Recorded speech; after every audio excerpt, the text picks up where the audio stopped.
course, we'll start with certain basic aspects of it and then go on to what has been modified. So there are two highlighting points. One, that there are no signs or symptoms until 70% of kidney function is lost. The CVD risk is equivalent. Now, this is an important entity mainly for type 2 diabetes mellitus with diabetic nephropathy, because there at the onset of its diagnosis only the CVD risk starts. Serum creatinine rises only more than 50% of renal function is lost. 50% of beta cell function may be lost at diagnosis of type 2 diabetes mellitus with nephropathy. Primary care physicians screen only 20% of them. And most important aspect is hypoglycemia worsens in kidney impairment.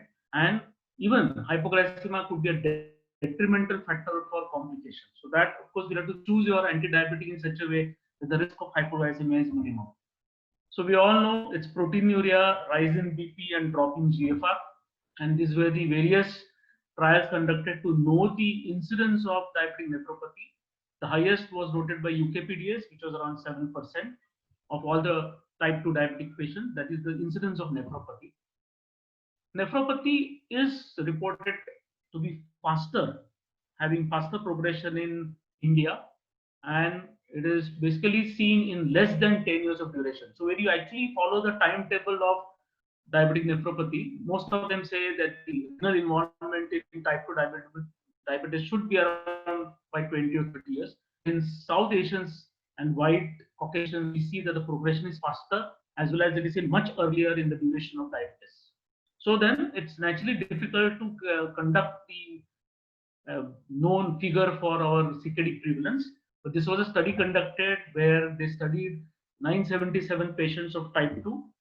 When you take only creatinine as a factor to label it as diabetic nephropathy, only 8.4% of this population were noted to have elevated creatinine, so they were labeled as diabetic nephropathy. And when you include eGFR and urinary albumin creatinine ratio, then another 40% could have been added. But the actual prevalence was in fact higher by 5-fold. That means very early incipient stage, only the functional changes, very early structural changes, all those cases escaped in both these categories. Neither they had elevated creatinine nor drop in the GFR. So we all know that hyperfiltration, where the calculated GFR wouldn't come low, nor it has started having microalbuminuria, but that's a very stage 1 of diabetic nephropathy. And of course, they are missed, and that is how if you start including them, then the incidence would go to almost 5-fold.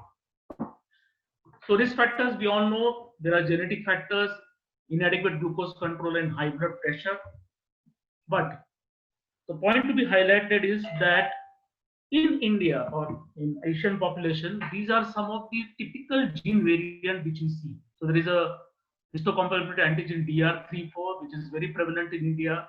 There is a DI angiotensin converting enzyme, angiotensinogen, and we all know that all these are players in the RAS cascade, and they do play a role in either aggravation or recovery of diabetic nephropathy or control of diabetic nephropathy. So glucose transporter 1, these are the gene variants which are typically seen in Indian population, and that's how probably we fall prey for more worsening of our cases. So actually now even the paradigm shift has occurred in the understanding of pathophysiology of diabetes. So we all know that there is initially an thymocyte 1 stimulation. There is a adipocyte which actually has the lipid metabolism going on and lipid-free fatty acids that actually causes macrophage activation, and the macrophage activation ultimately leads to inflammatory cytokines, and they ultimately damage the organ. So this entire process of diabetes starts with inflammation, and the genetic factors as well as the environmental factors stimulate this innate immunity. So they could be obesity, insulin resistance, all that factor ultimately give rise to altered free fatty acid stimulation of macrophage, and macrophage results into low-grade inflammatory reaction, and that is also occurring in islets of Langerhans in the pancreas, and that's the reason it causes diabetes mellitus. So there was a paper that if everything is initiated by inflammation, why don't at the very incipient stage we start an immunosuppressive or anti-inflammatory drugs to combat the incidence of diabetes mellitus? And there was a study conducted with cyclosporin, where this immunosuppression was given at a very early stage in rats, and they could know that all the inflammatory changes in the pancreatic beta cells were abated and they did not become diabetic. So it's proven that the entire process starts as inflammation. Once diabetes occurs, there are certain metabolic abnormalities and hemodynamic derangements which further lead to more inflammation. So there is a generation of adipokines, chemokines, cytokines, oxidative stress, toll-like receptors, adhesion molecule, endothelial dysfunction, and that all lead to ultimately microvascular complication and diabetic nephropathy. So it's actually inflammation preceding the onset of diabetes. Diabetes, by virtue of its metabolic abnormalities, hyperglycemia, advanced glycation, end products, certain hemodynamic changes like hyperfiltration, vascular alteration, all that generates some more inflammatory factors like chemokines, cytokines, and they ultimately result into more and more vascular damage, involvement of nerves, involvement of kidney, involvement of the eyes, etc. So it's inflammation, diabetes, inflammation, and that's how now there is a little different approach to the treatment of diabetes, where one can have a very potent anti-inflammatory pathway where all those cytokines, chemokines which are generated could probably be inhibited and probably would prevent the microvascular changes and end organ damage. So what are those functional and metabolic changes we are talking about? So once the sugar goes up, initially there is increased renal plasma flow, so there is hyperperfusion, there is more and more vasodilatation of afferent arteriole and vasoconstriction of efferent arteriole. That's because of the upsurge of renin, and that causes intraglomerular hypertension. Because of intraglomerular hypertension, there is increased hydraulic pressure in the glomerulus and hyperfiltration. So we all know that in typical diabetic nephropathy, glomerular hyperfiltration sets up the ball rolling, and that causes more and more changes and ultimately leads to structural changes. Where the metabolic factors are, once there is more sugar, there is advanced glycation end products that further results into glucose entering into various pathways like protein kinase C, polyol pathway, that causes more reactive oxygen species, endothelial dysfunction, glucotoxicity, and all ultimately will lead to rise to structural changes, which is characterized by mesangial expansion, renal hypertrophy, thickening of GBM, and ultimately nodular and then global glomerulosclerosis. So based on the histological changes, we classify diabetic nephropathy into 4 stages.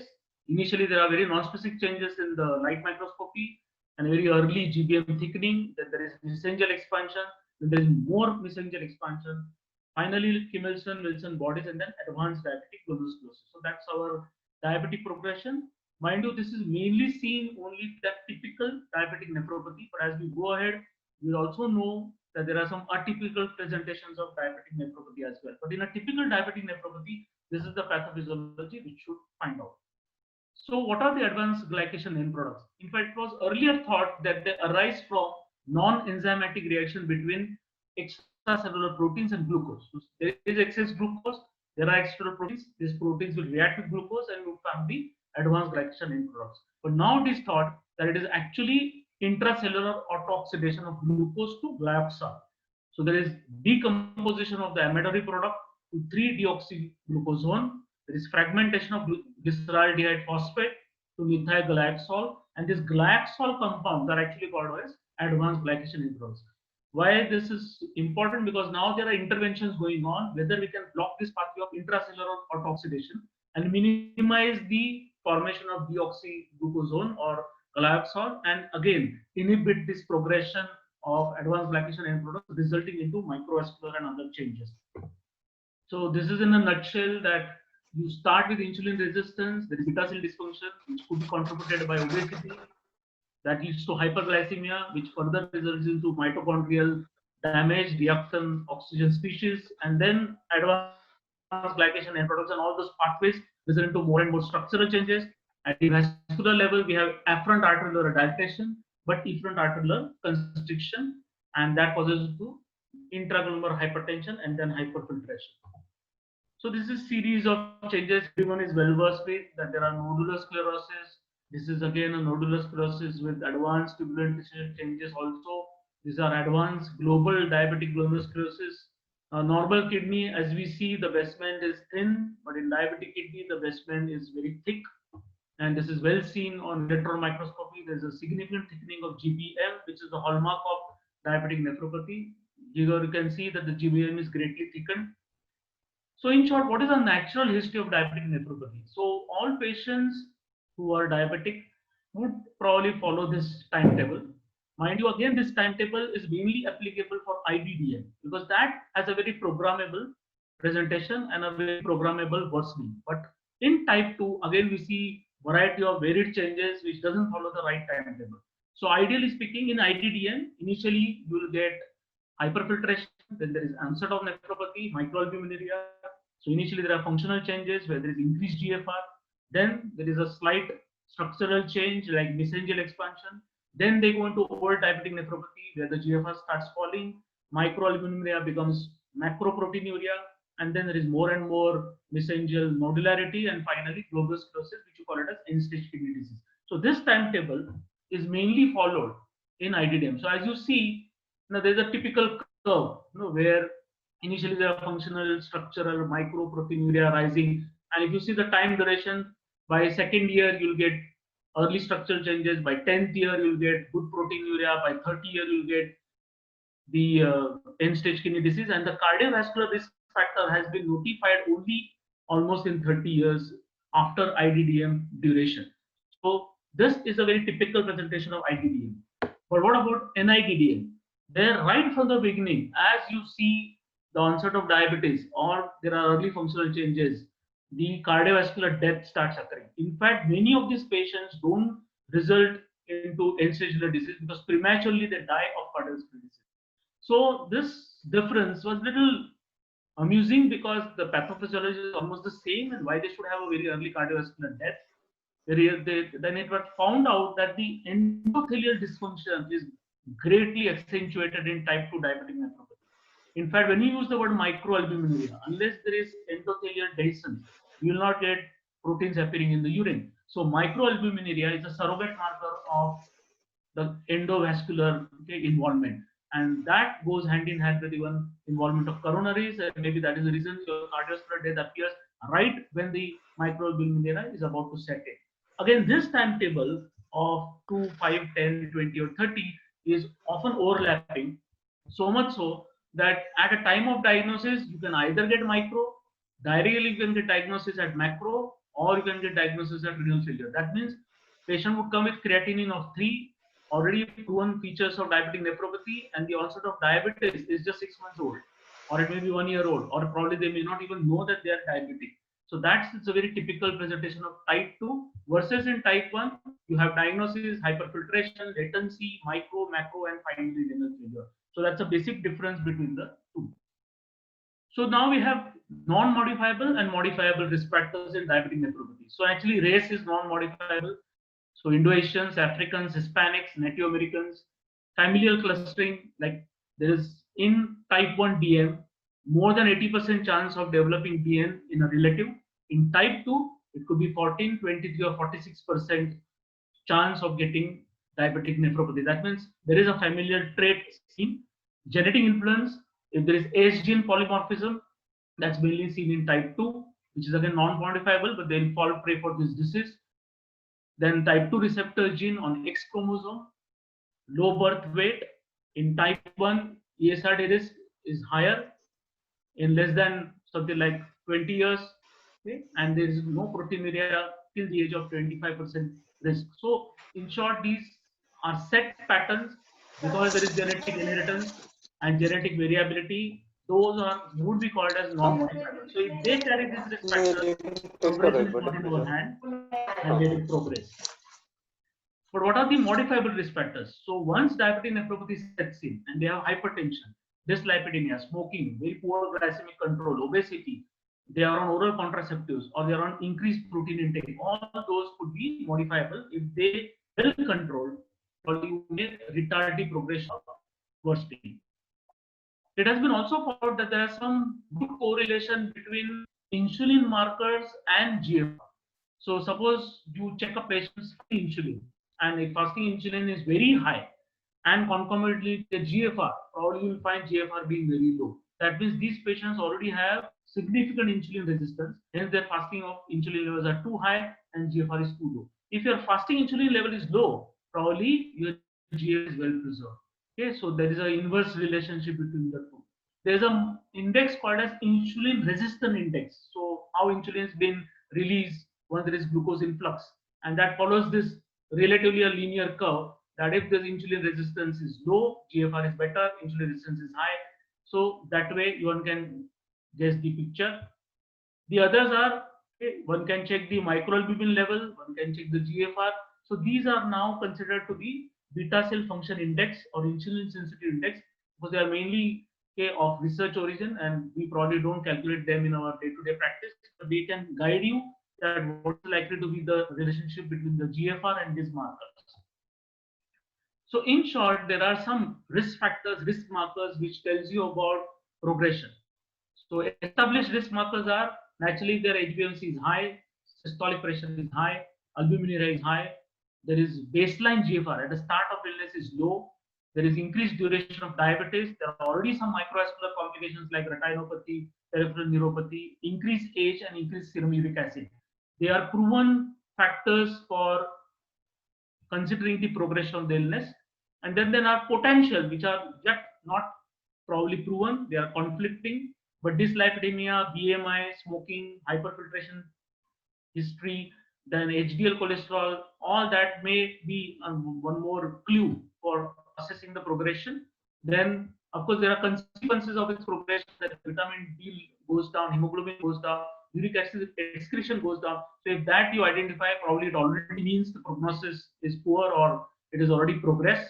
So these are some of the known, not proven, and some markers after the disease established which prognosticate the illness of diabetic nephropathy. Of course, I won't go into the basic details of investigation because everyone knows when to do ultrasonography, renal Doppler, fundoscopy, proteinuria. I'm just highlighting these three studies, which again we don't every time include. That is iron study, thyroid study, and uric acid. Once diabetic nephropathy sets in and there is proteinuria, because transferrin is protein bound, there is a significant loss of transport iron into the urine, and they will become iron deficient. And often their hemoglobin is low, not because creatinine is high, but it is severe iron deficiency. Sometimes it is almost undetected because there is a continuous loss of iron in the urine. And this iron which is lost in the urine also is detrimental for tubular damage. So it is the proteinuria which causes tubular interstitial changes, and it is the iron loss in the tubules which also causes tubular interstitial changes. Similarly, thyroxine binding globulin, that is also lost in the urine. So there could be a functional or actual thyroid deficiency in them. Uric acid is considered as a good marker of endothelial dysfunction, because uric acid is a part of metabolic syndrome, is a part of hypertension now, and uric acid excretion being low or uric acid effect on the endothelium is now getting proved that uric acid is a next marker for damaging endothelium, and that is why the microvascular complications could be then attributed to hyperuricemia. So these three would probably give you an idea that is your diabetic patient prone for more vascular damage? Is he likely to have hidden ischemic heart disease? Is he likely to have risk for cerebrovascular accident? Is he likely to have the involvement of the endothelium of the kidney, and that is why bad hypertension? So uric acid should be then included as a routine test for all patients of diabetic nephropathy, including iron and thyroid study.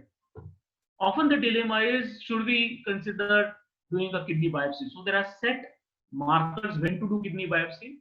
Naturally, there is a typical presentation of renal disease in diabetes. That means there is absence of retinopathy, but this mainly holds true for type 1 because there are almost 100% incidence of retinopathy in type 1 diabetes and nephropathy. But that is not equal to type 2 diabetes. There, the incidence of retinopathy is around 65 to 75%. So 25% would still get escaping retinopathy changes. Albuminuria develops in less than 5 years or more than 25 years, because that is again atypical, again applicable to mainly type 1. If there are immunological markers or active urinary sediment, so naturally you should think that there is a concomitant glomerulonephritis, or maybe IgA nephropathy, or maybe a primary nephrotic syndrome coming up, or maybe some secondary changes in the kidney because of immune-mediated disease. So nephritic presentation, hematuria is, if the diabetic nephropathy sets in, it is said that probably you lose 1 ml of GFR every month. That means at the end of 1 year, you lost around 12 ml of GFR. So that means someone who starts with 60 ml and it has to reach to end-stage kidney disease, it would probably take 3 to 4 years for him to reach to a level of dialysis. But within few months, if there is rapid decline in renal function, this is unlikely to be a part and parcel of diabetic nephropathy. In those cases, probably there is some secondary illness which is causing the renal damage. Commonest of them could be, again, if there are active urinary sediments, think about immune mediated. If there are no active urinary sediments, think about either vascular or maybe tubulointerstitial disorder. So they may have concomitant UTI, they may have obstructive uropathy setting in, they may have athrombotic renal disease, they may have ischemic glomerulopathy. So all these are several other differential diagnoses when there is rapid decline, and probably it would be only confirmed if you do biopsy. If there is significant reduction in eGFR after initiation of RAS. So we all know that once you start RAS inhibitors, there could be a rise in creatinine by 0.3.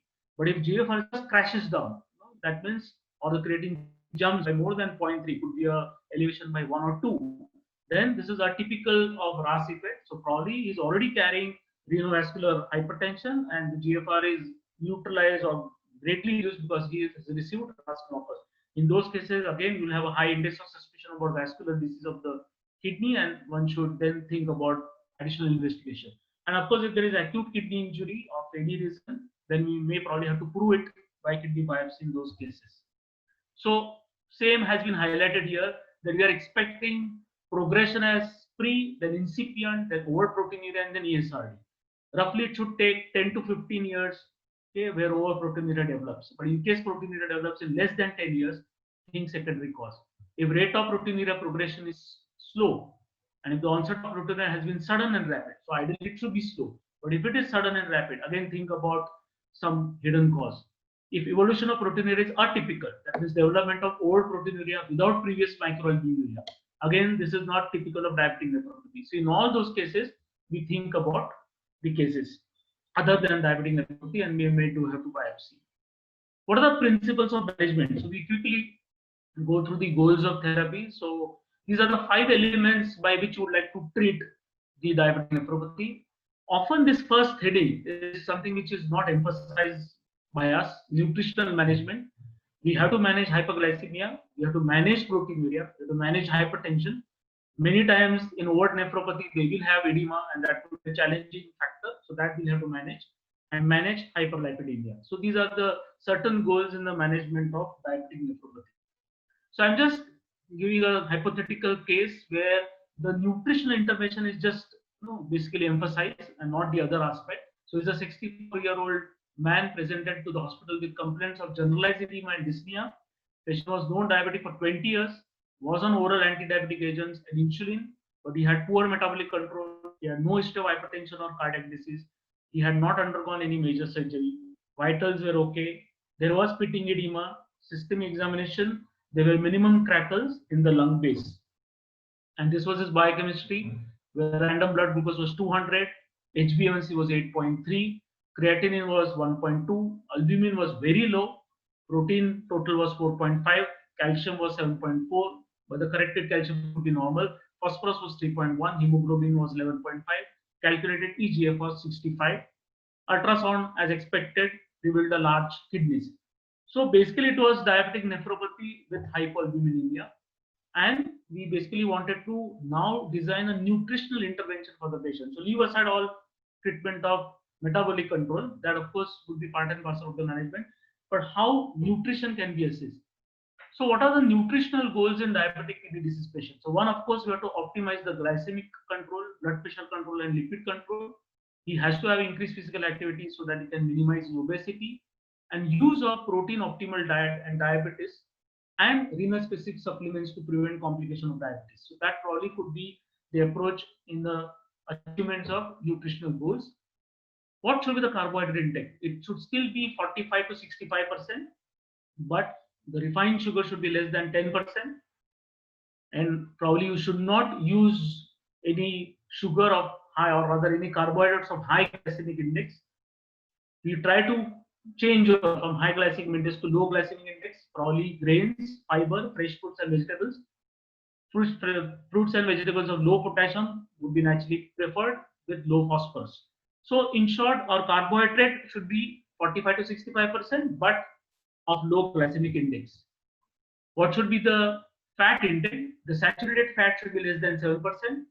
Mainly, it should be monounsaturated and polyunsaturated fat. So often when someone asks you which fat I should curtail down, so saturated fats are mainly fats which are like butter or ghee, but monounsaturated fats could be like safflower oil or maybe sunflower oil or sesame oil. Polyunsaturated could be fish oils.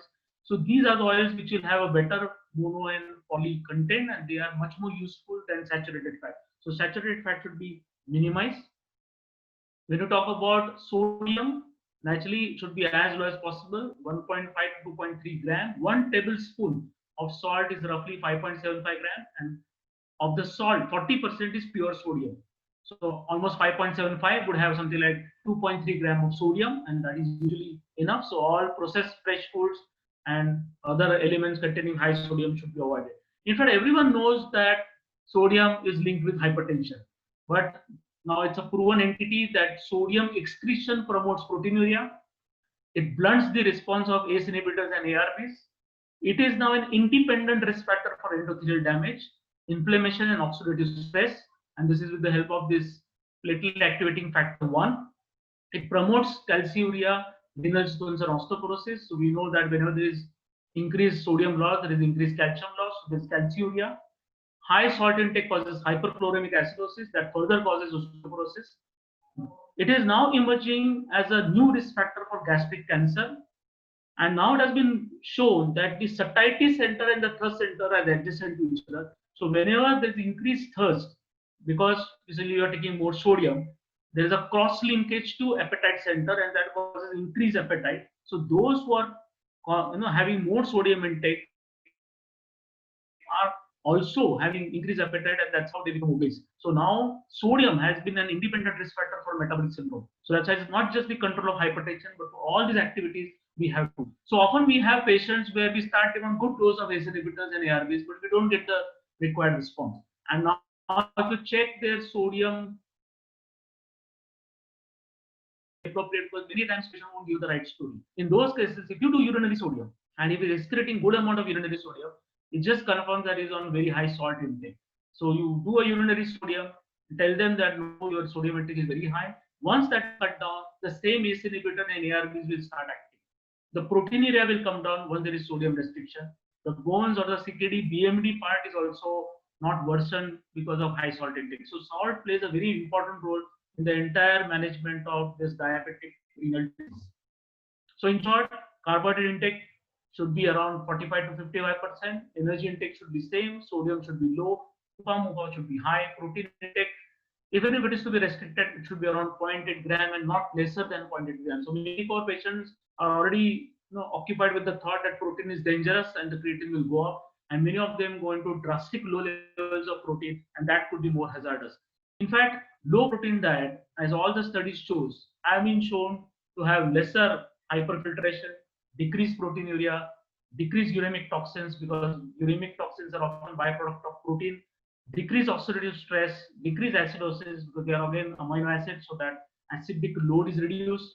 It causes reduction in PTH, the insulin resistance goes down, blood pressure goes down, there is better uremia control, and delaying dialysis initiation. But at the same time, there's a very thin rim between the benefits and risk of low protein diet. So often a significant restriction of protein as well as the calorie restriction would give rise to more inflammation, worsening of acidemia, more altered glucose homeostasis, and ultimately protein energy wasting. And this PEW is a very important aspect of the entire management, because often they also have altered protein metabolism when the kidney function sets in. Because when the kidney function dysfunction sets in, you have anorexia, often you are constipated, there is decreased motility of the gut, decreased protein digestion, decreased absorption, because often there is mucosal edema and proteins are not digested or absorbed, altered bacterial flora, so there is more proteolysis, there is mucosal injury, translocation, inflammation, all that will give rise to more cytokine, uremic toxins, and that will further add to kidney dysfunction. That means just by reducing protein below the normal level, you can worsen the kidney function, as against the belief that you reduce protein and hence the creatine will come down. So it is important that for every individual you assess the protein. The word restriction comes only when it is in excess. So if it is not in excess, if his protein intake is way below 0.8, just allow them to eat proteins and at least come up to a level of 0.8 gram. And there was a study conducted in various centers by Diabetic Association of India, and they found out that 85% of normal as well as diabetic patients are in fact protein deficient. And that is why it probably, it's a time to rethink about advising protein restriction in our population. Now, the confusion is that initially patients are diabetic. So naturally they go to a general practitioner or a physician, and actually they're advised the diabetic diet, which is calorie restriction. The protein should be less because 65% is still a carbohydrate intake. Maybe 20% or less than 20% becomes the protein intake. Rest is your fat, mufa, fiber, etc. But as soon as now diabetic patient goes into nephropathy, there is a role of renal diet. And what is a renal diet? There is higher calorie requirement because it becomes a more catabolic disorder. Okay, either high or low. That again, as I told you, based on what is their average protein intake. If it is less than 0.8, you may have to bring it up to 0.8. And if it is more than 0.8, you may have to lower the protein intake. You have to restrict the fluid intake. There has to be low sodium, phosphorus, and potassium. So there are certain factors which are contradictory, and that's why unless you counsel them about these newer entities in or newer changes in their diet, often they will continue to have calorie restriction and protein restriction. And when these patients progress and reach up to a stage of dialysis, they would be very cacaxic, they would be miserable, their muscle mass would be poor, and that's why in those individuals, the first 90 days mortality after starting dialysis is very high. And that is why it is very important that diet has to be counseled well with such individuals.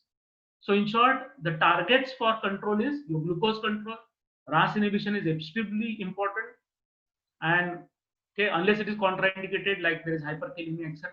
Blood pressure, you have to bring it down to 125, 75 or less. Lipids, aspirin may play a preventive role.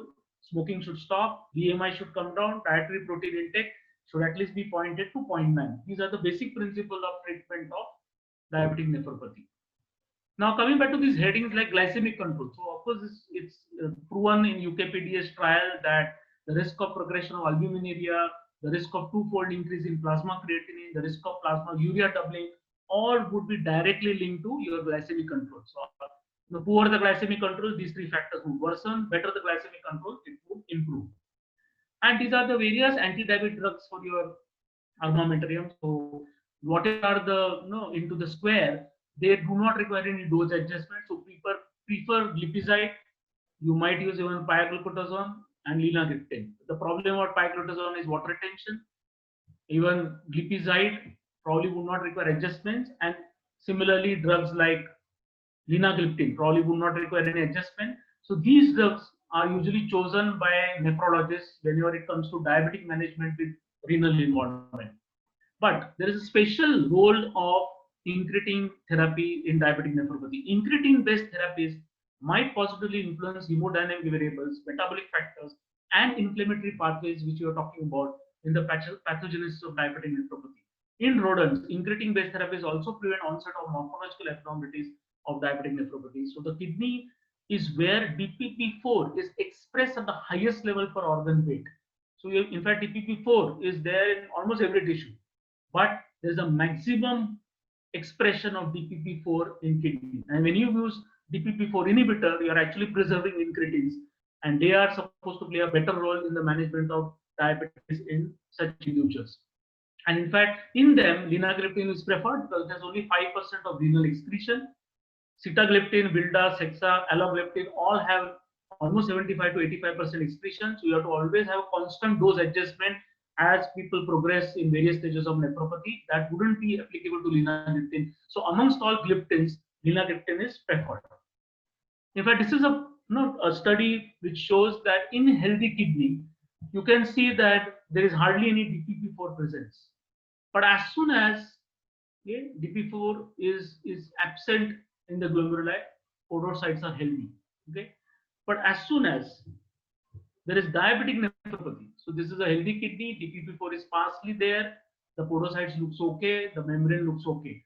As soon as they go into diabetic nephropathy, okay, DPP4 is abundant in the glomeruli. Like see, this is all DPP4 staining. they are evident here. They were sparse and the podocytes are greatly damaged.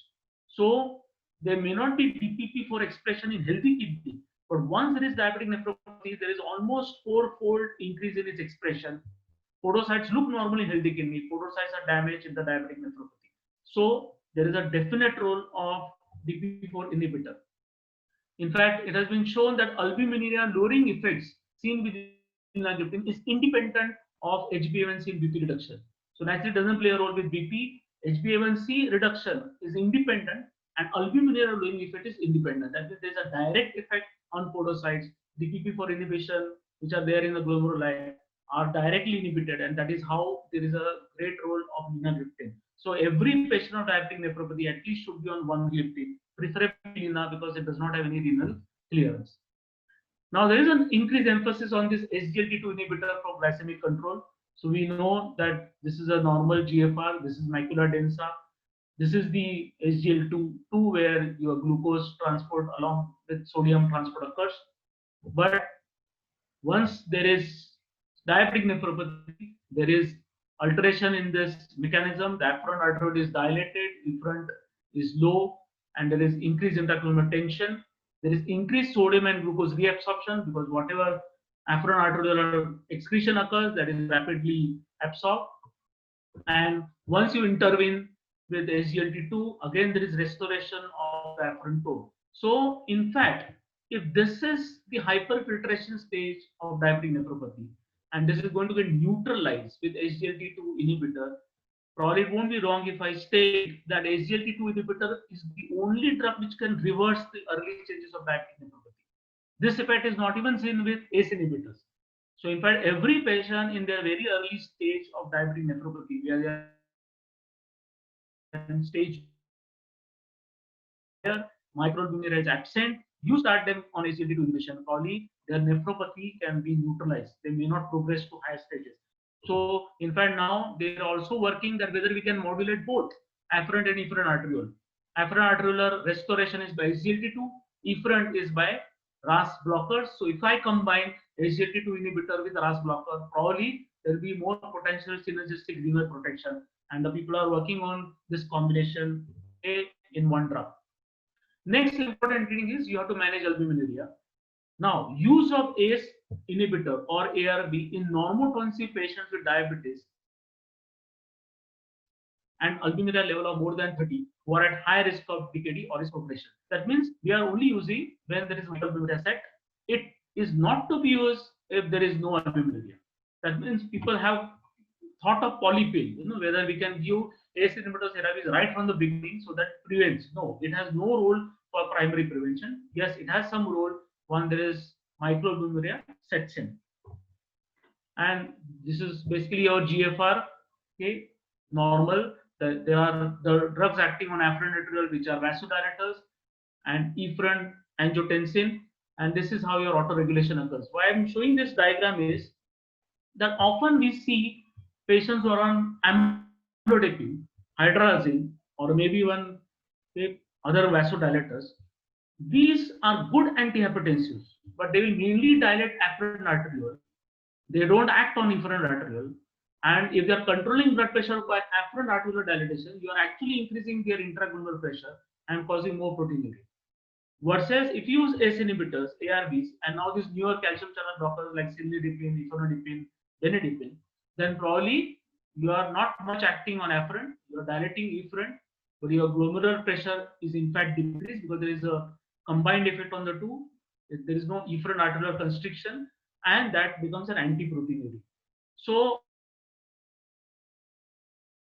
we try to replace them with either class 4 calcium channel blockers or mainly ACE inhibitors, and that would have a beneficial effect on proteinuria.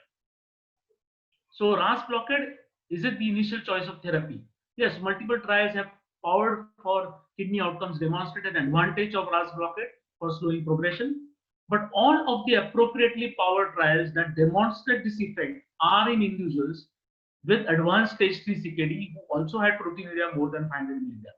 So once the proteinuria sets in, if anyway the disease is already progressed because there is proteinuria, endothelial damage has already occurred. some gain in slowing down their progression once the proteinuric stage is established. So that means it's not a great role of RAS blockade. And we also see in our practice that they have been on RAS blockade right from the beginning. Yet in our front of eyes, the disease worsens and they soon go into more and more stages of advanced diabetic nephropathy. So it has a very limited probably effect. As against this, cilnidipine was found an additional beneficial effect with ARB. It restores the GFR. It doesn't lead to increase in the creatinine. And Kidney International, there's a big article on that. Even there are various papers in hypertension journals that cilnidipine or its equivalent difenadipine or beridipine are almost taking the same job, but probably might require different dosages and maybe requiring a higher dosages to achieve the same. So it was stated that cilnidipine 10 mg, but one can even go up to 60 and 80 mg to achieve the same effect. And you will achieve an anti-proteinuric effect cilnidipine at without any worsening of the kidney function or drop in the GFR. In fact, just note down what are all the possible anti-proteinuric drugs. So one, of course, we have ACE inhibitors, ARBs, non-dihydropyridine calcium channel blockers like diltiazem. Pentoxyvalin was supposed to be anti-proteinuric. These last three drugs are probably often neglected. That spironolactone is now known to be having an excellent anti-proteinuric effect.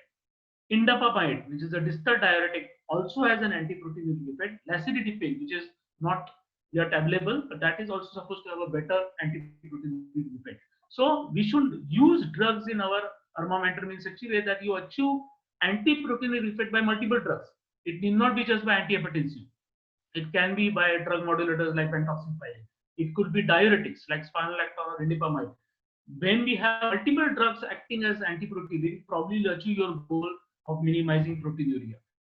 So when it comes to management of edema, what is stated, it is a very difficult situation for edema to get control in diabetic nephropathy. So we might have to use just loop diuretics, maybe metolazone, which is a proximal plus distal, only distal diuretics like distal converted tubule drugs, maybe potassium sparing diuretic like spironolactone, even drugs acting on collected duct like tolvaptan is also sometimes used for the treatment of anasarca, which is a very troublesome presentation in diabetic nephropathy. So multiple nephronal blockade or sequential nephronal blockade is the only way sometimes to treat.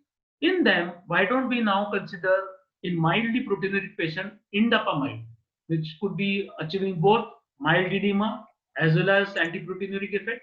Spironolactone potassium is not a very challenging phenomenon because that will also be having anti-proteinuric effect. So those diuretics, if we add over and above furosemide, probably achieve your goal. And we all know that in proteinuria, furosemide is not all that effective because it is bound to protein and its free action on the loop would be minimized because there's also simultaneous proteinuria. So those diuretics which are not often used should be utilized.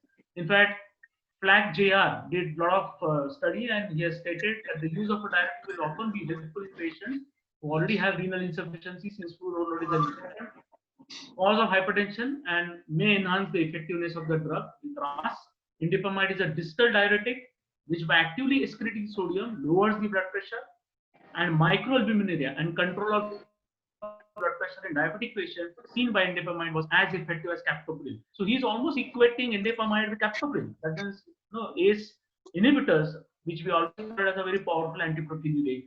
We need not underestimate the effect of indapamide. As Flack says that in his study, when two limbs were studied, indapamide achieved the same goal of antiproteinuric effect like what was seen with captopril. Even there was a study with spironolactone or eplerenone, which is a mineralocorticoid receptor antagonist. They further reduced protein excretion when added to ACE inhibitor and ARB. Meta-analysis that included 7 trials in which patients were treated with an ACE inhibitor or ARB and were put on spironolactone would achieve their goal of a significant reduction, mean difference of 800 milligram per day. The patients treated with spironolactone also had a modestly but significantly lower systolic pressure, so they acted as antihypertensive also. And short-term changes in estimated GFR were similar with spironolactone and placebo. So it is an anti-proteinuric drug. It is an antihypertensive. In fact, I was surprised to know that in the algorithm of BP control, one of the drugs reserved for resistant hypertension, where all your other drugs have failed, beta blockers, vasodilators, they have mentioned spironolactone as the most potent antihypertensive for resistant hypertension. So if that is the utility of spironolactone, we should always make more use of spironolactone and try achieving our goals of BP control as well as the proteinuric control. So of course, the next entity is managing dyslipidemia. So there is now the algorithm for that, that if there is statin regimen, then it can be used. All CKD stages 1 to 5 aged more than 50, CKD stages 1 to 5 aged less than 50, but they have more risk factors like vascular disease, diabetes. All these are 10 years of duration, and all kidney transplant at any age once we use statins. And the HD or PD, we don't require any statin regimen. Our target of LDL should be less than 100. So in short, all our cases of diabetic nephropathy, especially when they have other risk factors like diabetes, vascular disease, then statin should be incorporated in our management. Now, this is just the last aspect of it, that what are the newer drugs in diabetic nephropathy. These are all, in fact, the drugs which are likely to come in the next 4 or 5 years. There is already a phase 3, phase 4 trial going on. And this is FDA-approved drug called roboxystorin. It's an inhibitor of protein kinase C. We mentioned that polyol pathway, protein kinase C pathway are the pathways in the genesis of the changes in the glomeruli as the structural changes, and those pathways can be now blocked by these drugs. So this was a pilot study of 123, and over 1 year showed that in persons with type 2 diabetes and nephropathy, treatment with roboxystorin reduce albuminuria and maintain GFR. Now there are drugs coming up which are advanced glycation end products inhibitors. So benfotiamine, it leads to increased intracellular thiamine diphosphate levels, a cofactor of transketolase. This enzyme directs advanced glycation and lipoxidation end products substrates to the pentose phosphate pathway, and that is how it is neutralized there. Then elegabrium breaks some important age crosslinks, does not disrupt the natural carbohydrate modification to proteins, intramolecular cross-linkage or peptide bonds that are responsible for maintaining the normal integrity of the collagen. So ACE AGE inhibitors are now probably the newer drugs which might come up in future. Paricalcitol, we all know that it is a vitamin D receptor activation, is associated with improved survival in patients with chronic kidney disease, but the mechanism is unclear. A phase 2 trial showed paricalcitol, which is a vitamin D analog, induced reduction in albuminuria in patients with diabetic nephropathy. So selective vitamin D receptor activator for albuminuria, lowering studies undergoing and results are awaited. So one might use vitamin D analog because vitamin D receptors are there on the glomeruli, are there on the tubules, and by modifying those actions, probably they may achieve anti-albuminic effect. Sulodexide, which is a glycosaminoglycan, mixture of heparin sulfate and metal sulfate, is also found to reduce albuminuria in a pilot study. However, in RCT, the drug failed to achieve its primary goal, so it is still not recommended. Tranilast, an anti-fibrotic agent that reduces collagen synthesis in fibroblasts and inhibit production of interleukin 6 in endothelial cells, and has also been found to reduce albuminuria. So, of course, these are all the drugs. Now, I'm just going to go through in next 10 minutes some very important cases, okay, and how we require a high index of suspicion in order to pick up those diagnoses. We all know there is a relationship of diabetes with UTI. Neutrophils has decreased chemotaxis and phagocytic action when there is diabetes or in sugar milieu. Sugar is a good culture media. There is diabetic cystopathy, which naturally impairs the bladder function. There are possibilities of cystocele, cystourethrosil, rectocele, decreased sensation of the bladder, diabetic microangiopathy, and frequent instrumentation. All that makes diabetic patient prone for UTI. These are the various types of UTIC: asymptomatic bacteriuria, acute papillary necrosis, emphysematous cystitis or pyelonephritis, fungal infections, perinephric abscess, and an entity called as xanthogranulomatosis pyelonephritis. So this is just the background. We all know that UTI is very common in diabetes, and that's the mechanism and types of UTI which you get in diabetes. So I'm quickly going to go through in next just 5 or 10 minutes. Case 1, a 48-year-old diabetic. Now, just pay attention to this word. He has a left flank pain. He also has fever. He has leukocytosis. It shows hydronephrosis, and urine is almost normal. So there is a blood leukocytosis, but in urine there is no pyuria. We don't see pus cells. He had fever, and the sonography is showing left hydronephrosis. In fact, with all these tests, he was ultimately subjected to IVP because the creatinine was normal. And what it shows is a huge hydronephrotic left kidney. But in the entire system, we could not see any stone. So we were wondering why there should be an obstruction. What you are seeing here is a filling defect. And this filling defect here is a marker of, okay, this filling defect here is a marker of papillary necrosis. So there is a very high incidence of diabetic papillary necrosis because of microangiopathy, and papillary is left out, that will block. Naturally, there is no UTI, so there is just an obstructive uropathy. Even the blocked and trapped urine sometimes may present as a reactionary fever. You might see a reactionary leukocytosis, but the urine is black. So this is a contrast that the blood picture is abnormal, but the urine picture is normal. There is hydronephrosis, and there could be a papillary sloughed out, which is best visualized only on IVP. Case 2, this time he has a right flank pain, there is fever, WBC count is very high, almost 27,000. Urine also shows pyuria, and sonography shows a swollen right kidney. So, of course, the picture is very clear that it is probably a right pyelonephritis, but there is crepitus on right flank on auscultation. So, we all now have arrived to a diagnosis that this is emphysematous pyelonephritis. You can see there's a big air pocket around the kidney. Even on KUB, you can see air around the kidney, and this is a typical case of emphysematous pyelonephritis. More than 90% cases occur in diabetics. Various organisms have been blamed for that: E. coli, Klebsiella, Proteus, Pseudomonas, Aerobacter, and Satrobacter, even sometimes fungi. They are all air-forming organisms, and you have to either give antibiotics. Previously, of course, people used to rush for nephrectomy, but now draining stents can probably be helpful, and it can avoid need for nephrectomy. Of course, E. coli is the most recurring organism which we see in such cases. He's a 62-year male, had a renal calculus disease. He had undergone PCNL in the past. There is a recurrent UTI since then. There's a right flank pain, low-grade fever, and weight loss. So he's a little different individual. It is a subacute insidious presentation. Had a long history, had a stone, had undergone PCNL. Since then, he has several episodes of UTI, flank pain, and his fever is low-grade, and he, over a period of time, has got a lot of weight loss. But when sonography was done, it showed a huge mass involving upper pole, and CT confirms its peri and paranephric extension. So basically, when you are looking at the differential diagnosis, a very long history, probably first jump could be renal TB. He has weight loss, he has low-grade fever going on. It could be a tumor like renal cell carcinoma appearing, but of course, certain presentations like fever and recurrent UTI is not all that in favor of renal cell carcinoma. So, what could be the next differential?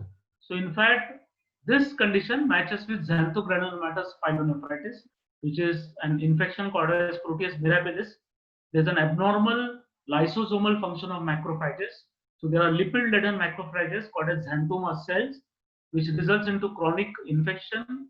There could be a calculus preceding, or it could appear later. There could be obstructive uropathy. It presents like a mass effect, and all that lipid-laden macrophages with a secondary infection can be raised to perinephric and paranephric collection, and this is often confused with renal TB or tumor. In fact, this is how the tumor would look like. So there's a huge collection. There is a stone. In fact, there are two stones here, and outside the upper pole, there's a mass effect. So this is xanthogranulomatous pyelonephritis. The last two cases are, now this is of course, it's not a case seen by me, but I have deliberately been presenting this. This is a case from the internet study.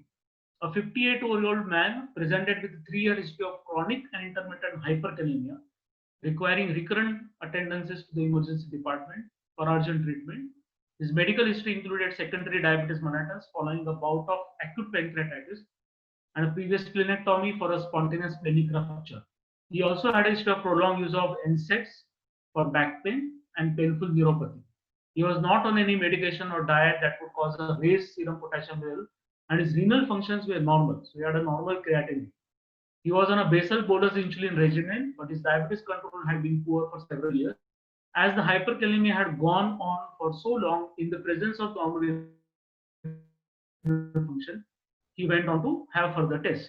So it was thought of adrenal insufficiency had been ruled out following a short cyanic chain test. Further investigations revealed low serum aldosterone levels and inappropriately low serum renin levels.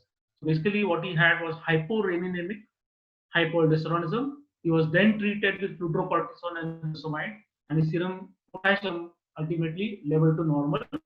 Additionally, he did not require any more emergency admissions to treat hyperkalemia.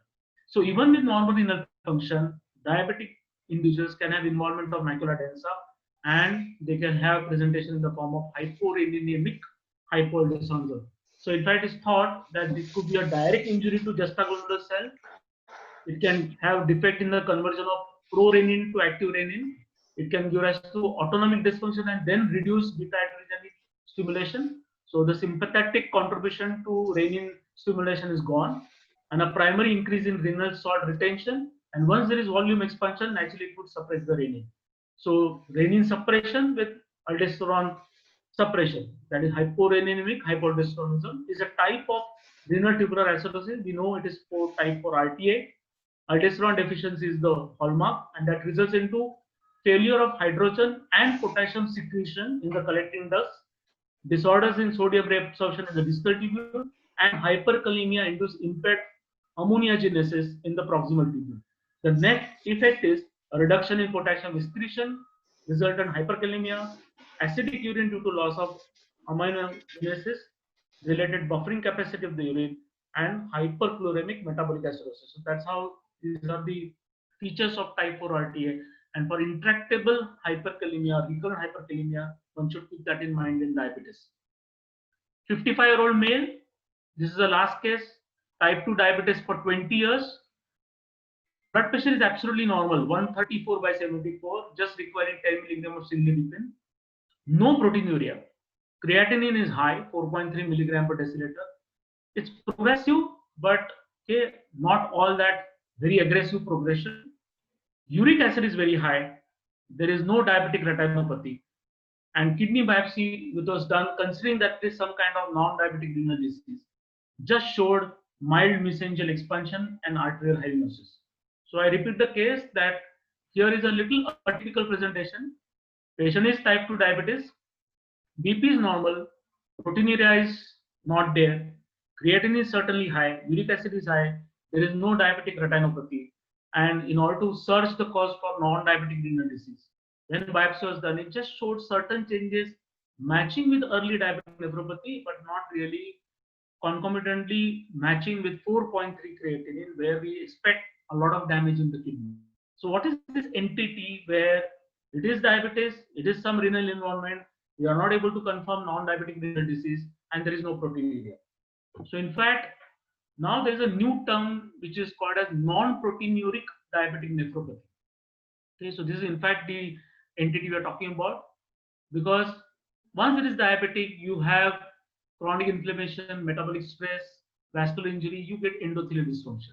In some, this endothelial dysfunction passes the common pathway of diabetic nephropathy, where there is hyperfiltration, mesangial hypercellularity, arterial hydronesis, and then ultimately albuminuria. And this worsening of proteinuria results into declining glomerular function. But in some, there is no proteinuria, and there is microhemodynamic renal injury, there is recurrent tubular injury, renovascular disease, atherosclerosis. So the root cause is vascular, but it is not enough to induce proteinuria. And that ischemic involvement directly results into declining glomerular filtration, and that is how there is a worsening of the renal function. So these are now two distinct entities. Both start with endothelial. One goes with a common pathway, and the other goes into the non-proteinuric pathway. But in them, you are able to see persistent vascular damage, increased oxidative stress, uric acid would be high. So as I was mentioning, that uric acid test you should include now, because you are also likely to correlate that with the endothelial dysfunction. There is mitochondrial injury, vascular smooth muscle proliferation. So all this pathophysiology is actually revolving around the vascular damage, and hence the deterioration in kidney function. But actually there is no proteinuria, there is no Kimelson-Winston bodies, there is no diabetic glomerulosclerosis. And because the vascular change is at very micro level and not at macro level, we don't see much hypertension in them, often with some one drug they are controlled. We don't see retinopathy. Somehow it is a very limited effect at the renovascular structure we see, and they lack the generalized. This is that's the word renovascular disease, and they lack the generalized atherosclerotic disorders in the rest of the vasculature. So this is a new entity probably which is coming up, and we should keep this in mind that it is almost the same like diabetic nephropathy with just the slower progression, and it is not a part and parcel of non-diabetic renal disease, but it is a non-proteinuric diabetic nephropathy. So thank you. So that was the concept of giving you a little different aspect of diabetic nephropathy. I hope that there are some questions or we can have a joint discussion on this topic. Thank you.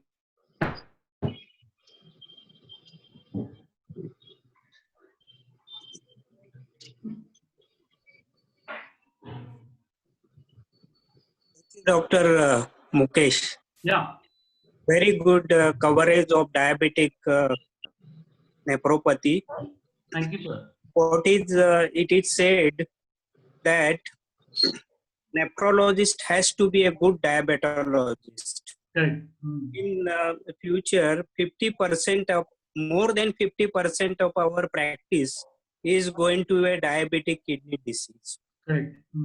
Diabetic nephropathy is one aspect of a diabetic affection of the kidney that you had a very good presentation that this majority of ours are type 2 diabetes. Yeah. Type 2 diabetes, almost 99%. And kidney involvement in type 2 diabetes is a very heterogeneous. And you had rightly pointed out, almost 50% of a diabetic kidney disease it will be non-proteinuric. And in them, it will be mainly a vascular disease. Right. That is one thing. Second thing, what I think is we have to pick up a diabetic kidney disease early. Means create before the creatinine arises. Or what is the most important thing is known that hyperglycemia is a damaging. That is very well known. So hyperglycemia should be tackled as early as possible. So we will able to prevent a diabetic kidney disease. And what they say now, that once the patient develop a diabetic kidney disease, now this month only 2020 KDIGO guidelines on diabetic kidney disease has come. And what it says is the way we treat the diabetes, it is going to diabetic kidney disease, it is going to change. There is a definitely change in paradigm of treating diabetic kidney disease. What first you had nicely put up aims and goals of diabetic kidney disease, that is control of hyperglycemia. There is a dietary treatment has to be individualized. You had very well pointed out Indians are eating less protein and they are likely to develop a protein energy malnutrition. So diet, now instead of restricting protein, low protein, adequate protein diet should be there. Salt restriction, that lipid control. One is the cardio protection is coming up. So that's why any new drug of diabetes which is tested, it has to undergo the trial prevention of a cardiovascular. That's why all these SGLT2 and GLP-1. So these hyperglycemic algorithm has almost changed. First, after metformin, if patient is has got ischemic heart disease or renal problem, second drug is SGLT2. And what they say SGLT2, you can use up to GFR 30 ml. And SGLT2, now it is so much hype for SGLT2. They say after 20 years, after 20 years, we got a drug which can retard the progression of a kidney disease. Not only in a diabetes, but in non-diabetic kidney disease also, two trials as a DAPA, CKD, and even other has come out and showing a good result.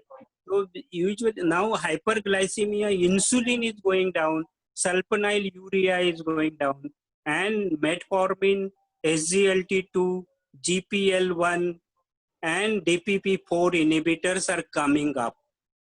And this sulfonylurea, insulin going down. Then what is most important is proteinuria that you had already pointed out. Proteinuria has to be taken care early. But what happens now if suppose the creatinine is 3-4 milligram? We are very much scared of using this ASARB and even SGLT2. Now, whatever trial, EMPA, DAPA, or CANA, or Credence, all they had used a first ACE inhibitor or ARB, and then they had added SGLT2. So there is probably what had happened. All these trials conducted are by cardiologists, and there were no nephrologists in that group. And then later on, it was found that it decreases the microalbuminuria, it decreases the blood pressure, it is weight neutral, it is preserve the beta cell function, and there are so many other. It improves the. It also decreases the blood pressure. It is tubuloglomerular feedback, hyperfiltration. So SGLT, I think now will have a more role in treatment of diabetic kidney disease. So it was a really good coverage, because now again our dialysis patient, even many patients will go for transplant. So that's why nephrologist has to be a good diabetologist to control these all conditions, and multidisciplinary approach will be required to treat this diabetic kidney disease. So what about this indapamide and spironolactone? Do you use that? Yes. Indapamide, actually this indapamide also produces hyponatremia. But indapamide, it has to be low dose. Indapamide has been compared with chlorothalidone and chlorothiazide and even hydrochlorothiazide. So actually, indapamide had a better profile than hydrochlorothiazide. Yeah, and it had not only decreases this microalbuminuria, but this had one only thing, the incidence of hyponatremia was more with indapamide. So when you start indapamide, in the first 2-3 weeks, that is that was available as Natrilax. Yeah. The combination of this ACE inhibitor with indapamide or chlorothalidone will be better, because the ACE inhibitor is going to produce hyperkalemia, and this is going to produce hypokalemia. So it will be a counteracting together. Because for difficult cases, I had used indapamide along with spironolactone and chlorothalidone. So they balanced the electrolytes very well, and because it was sequential, we could achieve some remission of edema. In future, what they think this hyperkalemia is always a problem in diabetes. Yes. So this patiromer or zincorium, they had used for one year with spironolactone and this ARB. But if patient is getting hyperkalemia, we should use anti-kalemic measure with this ASARB. Because in our setting, now we are very scared to use ASARB. We are not using that much ASARB. Exactly. Right. Because spironolactone also is coming a big way. That is one of the Yes. Pathway to trial right. in resistant hypertension. Yeah. Right. In resistant hypertension, his fourth drug was spironolactone, Yeah. Correct. and it reduces the myocardial fibrosis. And there are a lot of advantages. These um, congestive cardiac failure. Majority of these patients there will have a secondary hyperaldosteronism. This secondary hyperaldosteronism again will produce kidney fibrosis, myocardial fibrosis. Yeah. Right. But only thing in our setting, monitoring potassium also, and majority of the our patient commonest cause of hyperkalemia will be this Himalayan salt and pink salt and this black salt. Yeah. Right.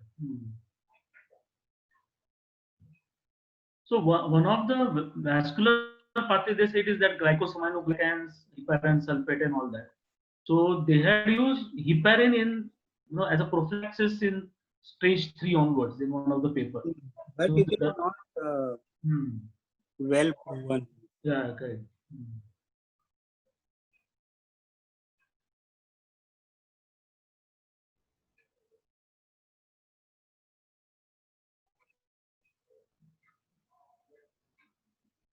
So any other comments from our colleagues? Any about a comment about the? No, from any other colleagues? I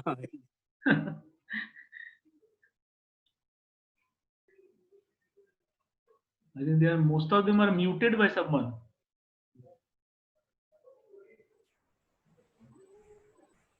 No.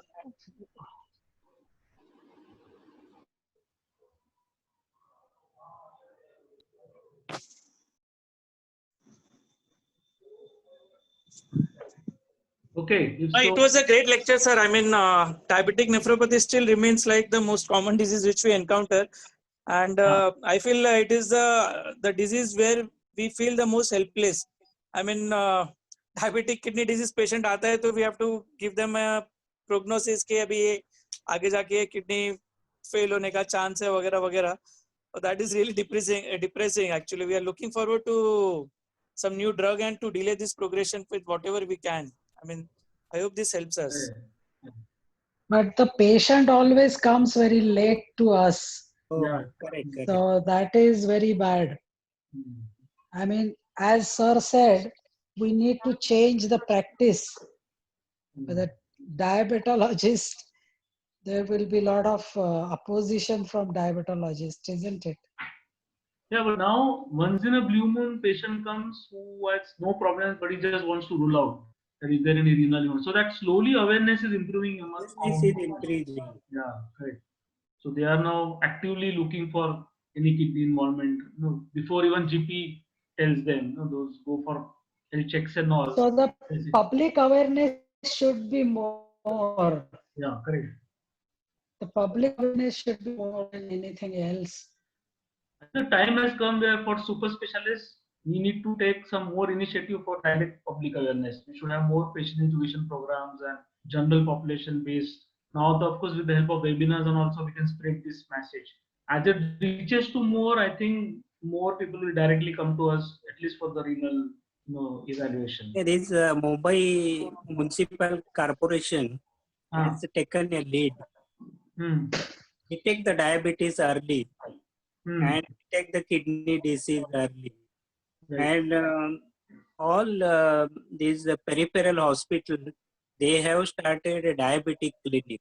And all medications, your metformin, glipizide, glyclazide, sexaglutine, DPP4, and these are freely available.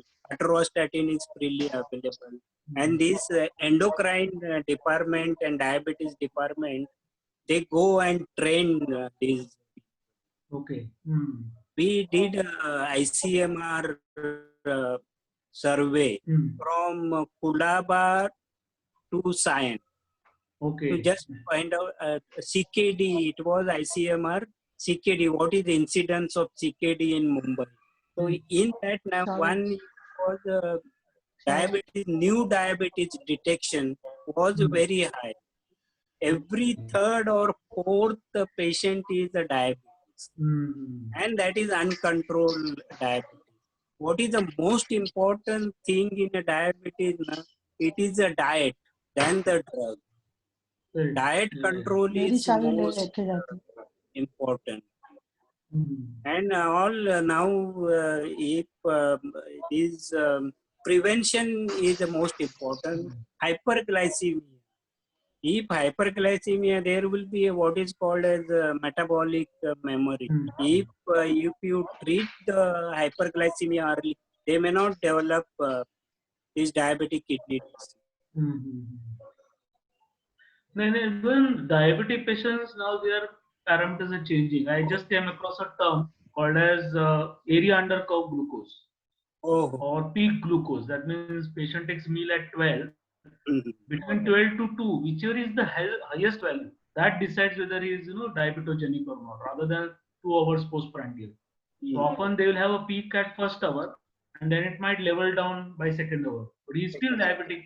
If within 1 hour he gets a higher peak.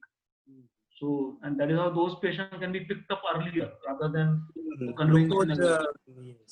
You mean the peak above certain limit? If he no, what did you say, Mukesh? So suppose we are currently diagnosing diabetes based on fasting and PP.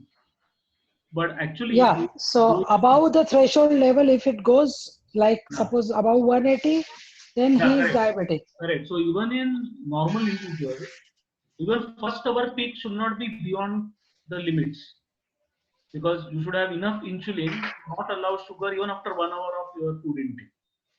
If that is happening, that means you have some degree of insulin impairment. So they call it as peak glucose. Any higher value in that 2 hours, and not just postprandial glucose. So if peak glucose is high, he is likely to be diabetic. Just like we had a previous term called impaired glucose tolerance. No, so even these individuals with higher peak glucose are actually cases of IGT, and they are soon likely to be diabetic. So your prevention should start in them more aggressively. Say obesity management or whatever, exercise program or something like dietary modification. So now they are paying more attention to picking up cases at peak glucose. Diabetes. Yeah.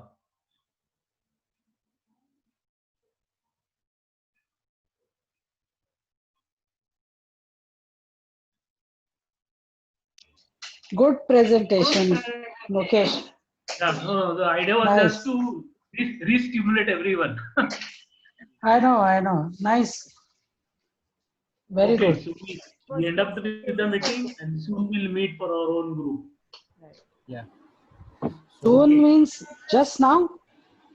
No, not now. Not now. Okay, in future. Yeah. Okay. Thank you, Mukesh. Your comment. Yes. So thank you so much for the wonderful presentation, sir. Also, we thank all the doctors for being present in this session. And we value your contribution to the society. So even in these difficult times, you all are working and serving the society, sir. We salute your compassion, your hard work, your dedication in this crucial time, sir. We just request you to please take care of yourself and your family, sir. You all are important to us. That's it, sir. Okay. Hello. Thank you. Thank you, sir.